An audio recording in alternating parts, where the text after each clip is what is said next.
Microsoft Project 2007 este o aplicație ce face parte din suita Microsoft Office alături de Microsoft Word, Microsoft Excel, Microsoft PowerPoint și altele. Are ca funcționalitate de bază gestionarea proiectelor prin urmărirea atentă a sarcinilor, planificarea, respectiv urmărirea unui proiect. Spațiul de lucru al aplicației arată în felul acesta. Se pot identifica următoarele elemente. Așadar, avem bara de meniuri, File, Edit, View, Insert, Format, Tools, Project, Report, Collaborate, Window, Help. Avem o bară de unelte,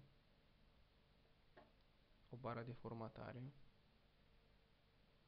iar în această zonă se identifică spațiul diagrame, unde putem urmări în mod grafic desfășurarea proiectului. În această zonă avem tabelul de intrare, respectiv detaliile tascurilor. Aceste două spații sunt împărțite pentru o bară numită bară de diviziune. În cele ce urmează vom prezenta modul cum este afișat un plan de afacere în Microsoft Project 2007.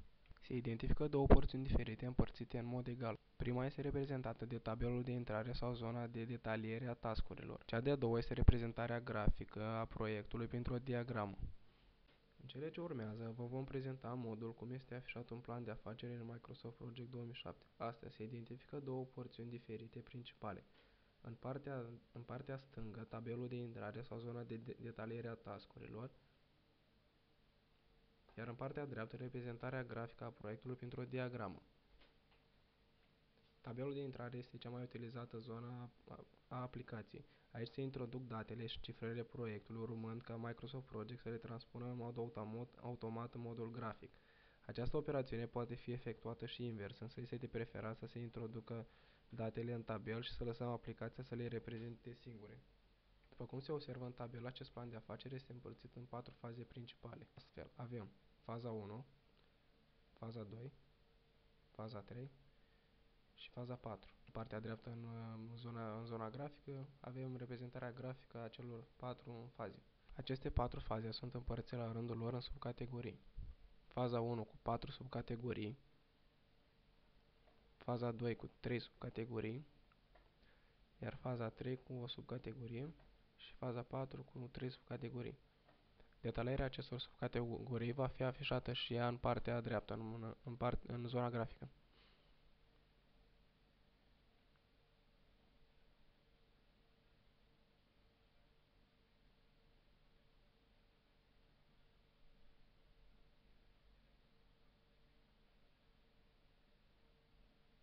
Aici se observă că subcategoriile pot avea la rândul lor și ele alte subcategorii. Interdependențele se regăsesc și în tabel în coloana Predecessors. Astfel, pentru taskul numărul 17,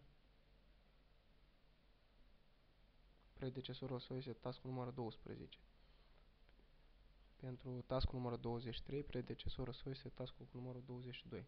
Dacă mutăm cursorul în extremitatea stângă și apăsăm click dreapta, se deschide un meniu din care putem alege modul de vizualizare a diagramei.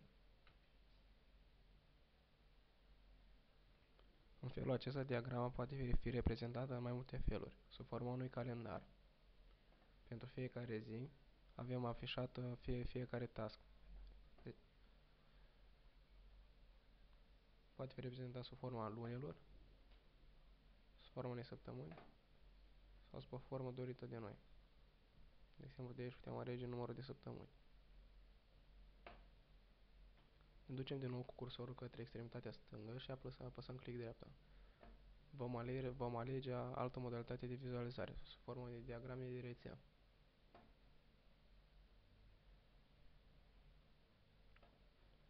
Avem aici reprezentate cele 4 faze principale.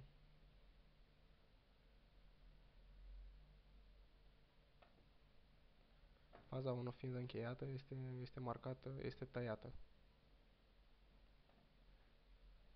Observăm sub fazele fazei 1, care au fost deja efectuate și au fost tăiate din diagrama respectivă.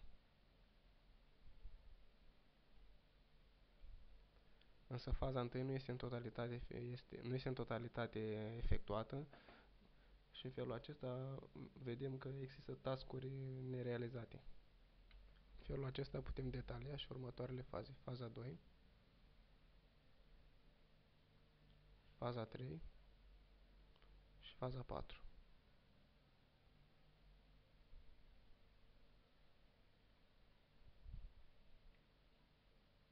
În cele ce urmează vom detalia reprezentarea grafică. Aici se observă că reprezentarea grafică a proiectului are ca suport datele și cifrele introduse în tabelul alăturat. Modul de prezentare afișat reprezintă durata fiecărui task în raport cu timpul scurs. Observăm că taskul ce are ca scop definirea oportunităților durează 10 zile, începând cu data de 6 ianuarie și sfârșindu-se pe data de 19 ianuarie. Dacă luăm să calculăm fiecare zi, vom observa că sunt mai mult de 10 zile, însă aplicația noastră ia în calcul doar zilele lucrătoare, astfel sâmbetele și duminice fiind excluse din calcul. Astfel, avem taskul Define the Opportunity, care are ca scop definirea oportunităților. Dăm click pe el, el se regăsește și în tabel. Durata 10 zile, începe pe 6 ianuarie, se termină pe 19 ianuarie. La fel și în reprezentarea grafică. Începe pe 6, se termină pe 19.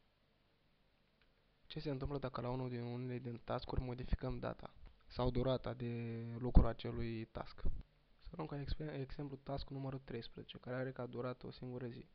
Dacă modificăm durata acestuia în 2 sau 3 sau 4 zile,